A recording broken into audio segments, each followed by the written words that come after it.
Want to unlock more features in DocuSign? In this quick guide, I'll show you how to upgrade your account step by step. Don't forget to like and subscribe for more easy tutorials.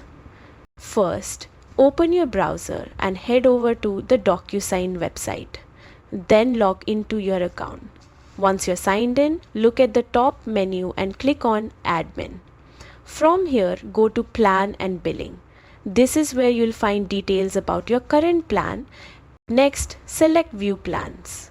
You'll now see all the available options with their pricing and features. Compare the plans and pick the one that best fits your needs. Once you've decided, click on the plan, hit Next, and review the details. Finally, confirm your billing information, agree to the terms, and complete the upgrade. That's it. Your DocuSign account is now upgraded, giving you access to more tools and features. Thanks for watching.